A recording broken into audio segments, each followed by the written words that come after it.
Okay, today is the 27th of August, and we have just come to the 47th Samyutta of the Samyutta Nikaya. It's a very important chapter called the Satipatthana-samyutta. A lot of people only read one sutta about Satipatthana, that is the Satipatthana-sutta, and they think they know all about Satipatthana. But inside here, we have many suttas concerning Satipatthana. According to this translation, 104 suttas. So, if you go through this Satipatthana-samyutta, you will have a very much better idea about Satipatthana, because the Satipatthana Sutta or the Satipatthana-sutta doesn't talk so much on, it gives the objects of meditation, it doesn't tell you exactly how to practice it, as well as the many suttas in this chapter. Now, what is Satipatthana? First, we have to understand what is Sati, because Sati, or right Sati, is the seventh factor of the Noble Eightfold Path. So, because it is a factor of the Noble Eightfold Path, it is very important. You've got to practice right Sati if you want to attain liberation, if you want to walk the Noble Eightfold Path of the Buddha. And a lot of people think that Sati and Satipatthana are the same. Even the translation of Satipatthana doesn't distinguish between Sati and Satipatthana, but actually there should be a difference. So in this translation by Venerable Bhikkhu Bodhi, he calls Satipatthana the establishments of mindfulness. Other books you'll find, they call it the foundations of mindfulness. It's quite a common translation, but I think the more correct translation, according to my understanding of Satipatthana, is intense state of recollection. So this Sati, first we have to be very clear what is Sati. The definition of Sati, fortunately, is given in about 9 suttas in the Nikayas, and it's very consistent, it's always the same. And you can find this in the Sutta Samyutta Nikaya 48.10. That's on page 1672. Here it is factor of Indriya faculties. Look at page 1672 in the middle. And what mounts is the faculty of Sati. Here mounts, the noble disciple is recollected. Here it says mindful. Possessing supreme discretion. That's according to the Pali Text Society translation. Possessing supreme discrimination. One who remembers and recollects what was done and said long ago. So here you may argue about this translation about mindful or recollected, possessing supreme discrimination or possessing supreme mindfulness and discretion.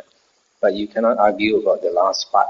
The last part says, he remembers and recollects what was done and said long ago. So this word Sati has a lot to do with remembering. Here it says it's the quality of being able to remember, because if you have Sati, then you can remember what was done and said a long time ago. In fact, if you have perfect Sati, like the Buddha, he can recall his past lives. His Sati is so good that he can remember what he said and did a long time ago, even in the past lives. So that has to do with Sati. That is why later you'll find this Arahant, Anuruddha, who has very powerful psychic power. His psychic power is so great that he can see 1,000 world systems like in the palm of his hand. And they ask him, what did you cultivate to attain such great psychic power? And he says, Satipatthana. So Sati and Satipatthana have a lot to do with remembering. So after when we go through the suttas, you will understand why Sati has to do with remembering. So the main point about sati is that it is a quality of remembering. Now, Satipatthana should be intent, according to my translation, as intense state of recollection. So this sati, a good translation for it is recollection, remembering. And patthana consists of two words, pa and thana. If you look into my book, Mindfulness, Recollection and Concentration, it explains why I use this translation, intense state of recollection. So this definition of sati is given in suttas like Anguttara Nikaya 5.14, Majjhima Nikaya 53, etc. Okay, let's go through the first sutta. As we go through the suttas slowly, the pieces will fall together and you get a better understanding. 47.1, thus have I heard. On one occasion, the Blessed One was dwelling at Vesali in Ambapali's grove. There, the Blessed One addressed the monks thus, Monks, noble sir, the monks replied. The Blessed One said, Monks, this is the one-way path for the purification of beings, for the overcoming of sorrow and lamentation, for the passing away of pain and displeasure, for the achievement of the method, for the realization of Nibbana, that is, the four Satipatthanas. Stop here for a moment. So here, this translation calls it a one-way path for the purification of beings. The Pali word is ekayana maggo, and a good translation, according to Venerable Bhikkhu Moli, is the path leading one way. That means a path, it's a one-way road. Jalan Sahala, it goes only one direction. So it only leads you to Nibbana, nowhere else. So that's the meaning of this paragraph that says the four Satipatthanas leads you to the achievement of the Nibbana. Here monks, a monk dwells contemplating the body in the body, ardent, clearly comprehending, mindful, having removed covetousness and grief in regard to the world. He dwells contemplating feelings in feelings, ardent, clearly comprehending, mindful, having removed covetousness and displeasure in regard to the world. He dwells contemplating mind in mind, ardent, clearly comprehending, mindful, or recollected, having removed covetousness and displeasure or grief in regard to the world. He dwells contemplating Dhamma in Dhamma, ardent, clearly comprehending, recollected, having removed covetousness and grief in regard to the world. Stop here for a moment. So here, you can see what is this Satipatthana. Satipatthana is contemplating the body in the body, contemplating feelings in feelings, contemplating mind in mind, and contemplating Dhamma in Dhamma. In other words, Satipatthana, when you practice Satipatthana, you only contemplate four things. Four things, not any other thing. That's why it has got to do with remembering. To remember, to put your mindfulness only on four objects. Because if you don't remember, then your mind will start wandering out to the sixth sense doors and all that. So instead of putting your mind wherever it likes to drift, you pull it back only to be mindful of four things. That's why the quality of remembering, to remember to put your mindfulness only on four things. So why does it say contemplating the body in the body? I think what it means is that your mindfulness is centered on the body, not among thoughts and all that. Sometimes, if you are contemplating one thing, your mind can stray, and at the same time you can contemplate other things. So in which case, you are contemplating one object among other objects. But if you contemplate one object, in that object only, your mind does not stray.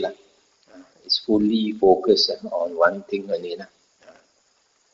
This one also has to do with, like in the Anapanasati Sutta, they talk about first having set up mindfulness in front of him. They come to explain that. It's a bit connected. So contemplating the body in the body means your full attention is placed in the body, not in thoughts and other things. Sometimes, like for example, if we are practicing mindfulness of the breath, we can be contemplating on our breath. But if your mind is not strongly focused on the breath, it starts to wander. You're still aware of your breath in, out, but you also at the same time you're thinking of your office work, thinking of your family, all these things. So that is not totally focused. So the idea here is that body in the body means totally focused on one and only one object. Then here the obvious is purely comprehending, mindful. These two words in this translation always refers to two Pali words. Clearly comprehending means clearly aware, and that is the translation for sampajanya. And this word mindful here, that's the translation for sati, so which we translate as recollected, because sati is also recollection.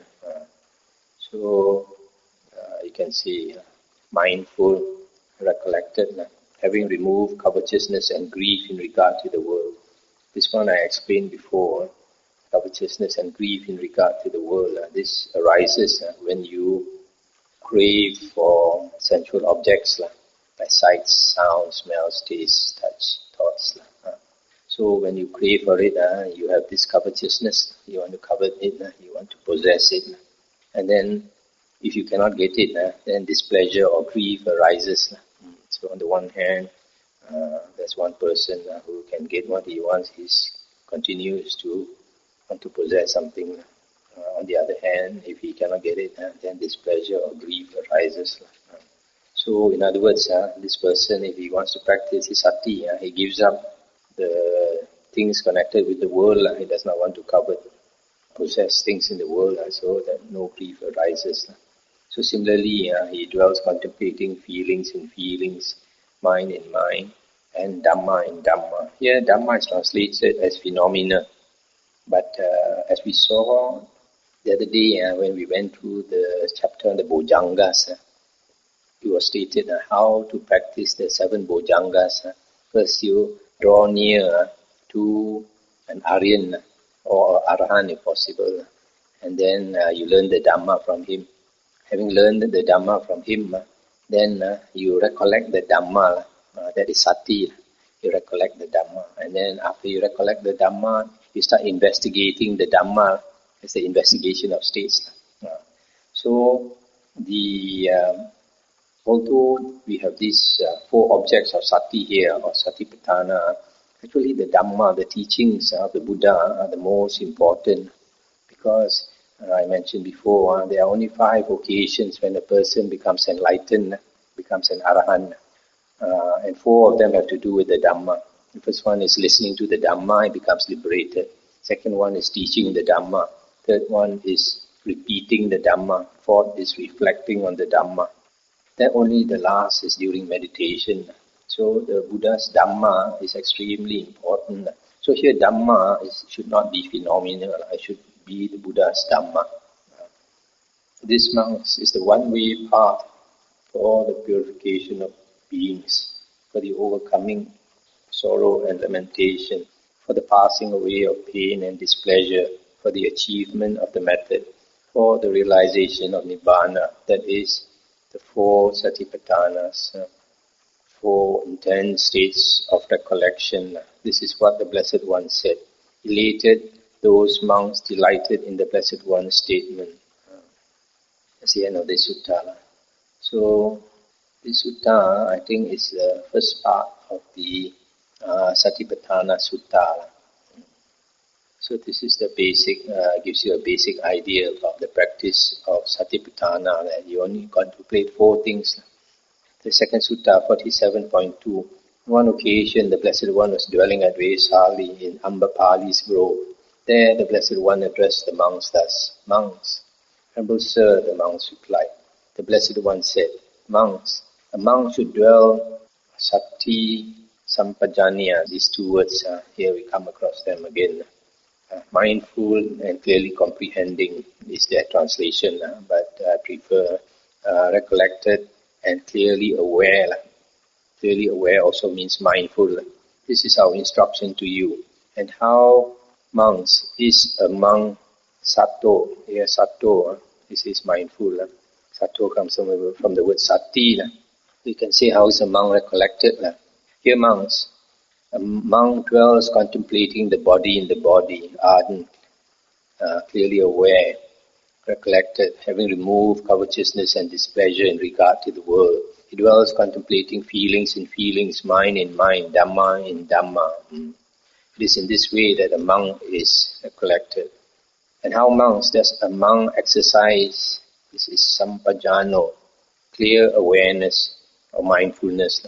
Here monks, a monk is one who acts with clear awareness when going forward and returning, when looking ahead and looking aside, when drawing in and extending the limbs, when wearing his robes and carrying his outer robe and bowl, when eating, drinking, chewing his food and tasting, when defecating and urinating, when walking, standing, sitting, falling asleep, waking up, speaking and keeping silent. It is in such a way that a monk exercises clear awareness or mindfulness.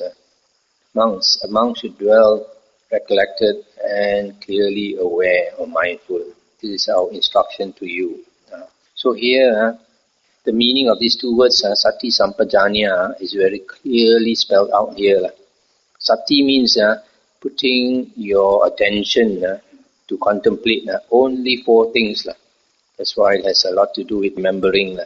You have to remember always to put your attention only on four things, not to allow it to stray to other things. Later we'll see why. And then sampajanya is mindfulness. Whatever you do, like walking, standing, sitting, wearing your robes, eating, drinking, etc., you are clearly aware of whatever you are doing. So that is sampajanya. So this sampajanya is general mindfulness. So be very clear, it is not sati that is general mindfulness. It is sampajanya that is general mindfulness. Sati is remembering to put your attention only on four things. Why only put your attention on four things? Because these are the things that if you contemplate, it will help you to attain liberation. If you are mindful of your walking, sitting and all that, it only helps you to be mindful. It doesn't help you become an Arya.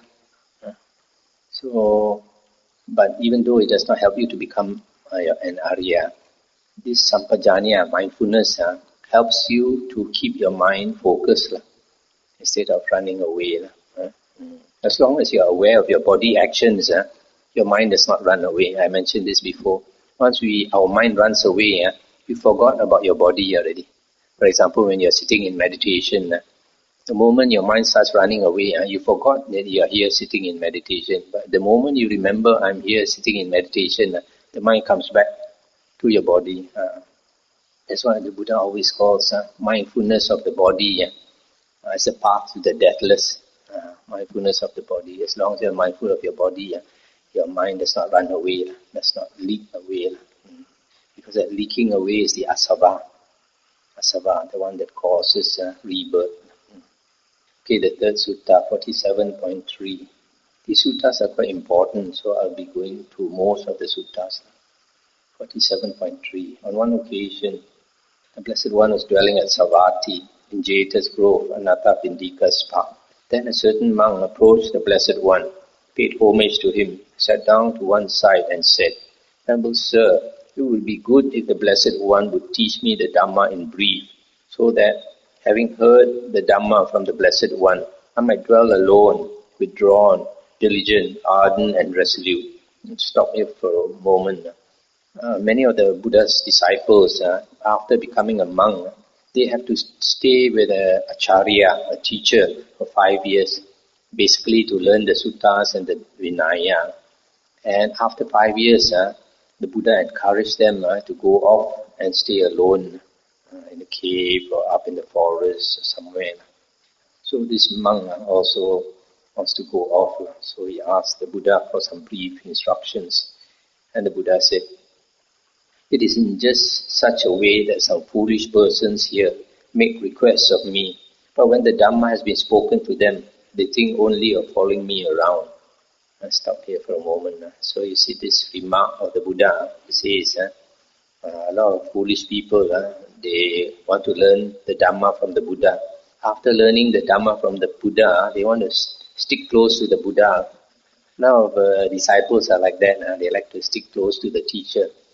But good teachers like the Buddha, they want to be alone. They don't want to have a big crowd around them. They don't want to be a superstar. Nowadays we have a lot of superstar monks. So the Buddha doesn't want to be a superstar. He says, these fellows only think of following me around. Then the monk said, "Let the Blessed One teach me the Dhamma in brief. Let the Fortunate One teach me the Dhamma in brief. Perhaps I may understand the meaning of the Blessed One's statement. Perhaps I may become an heir to the Blessed One's statement." And the Buddha said, "Well then, monk, purify the very starting point of wholesome states." And what is the starting point of wholesome states? Virtue that is well purified and view that is straight. Then, monk, when your virtue is well purified and your view straight, based upon virtue, established upon virtue, you should develop the 4 Satipatthanas in a 3-fold way. I'll stop here for a moment.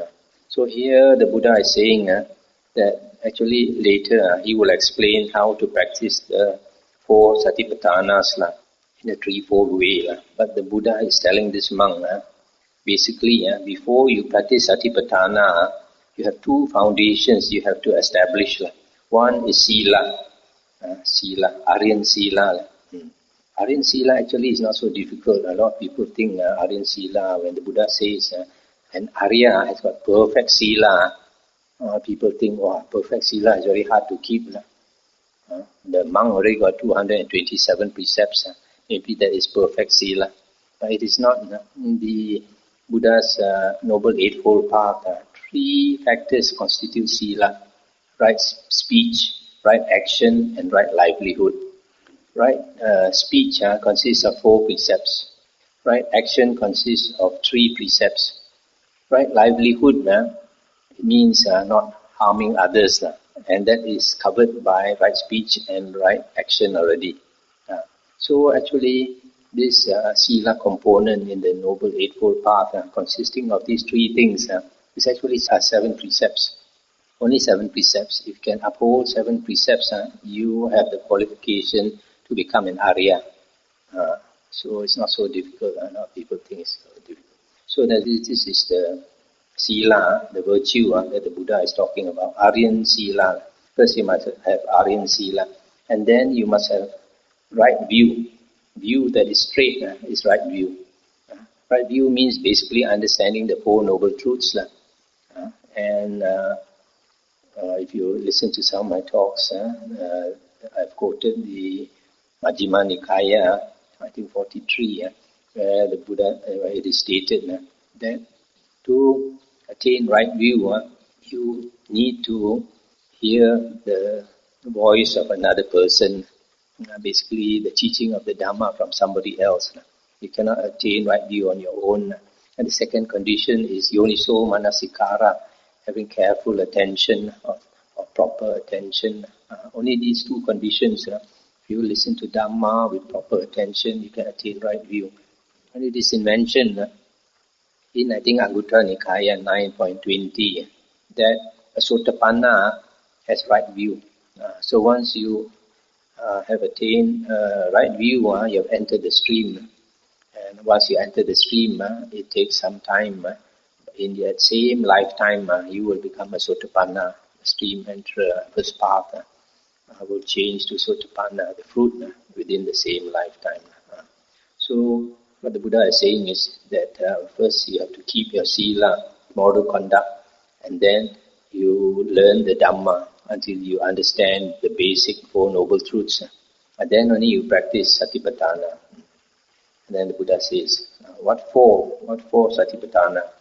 Here, monk, dwell contemplating the body in the body, internally, ardent, clearly comprehending, recollected, having removed covetousness and grief in regard to the world.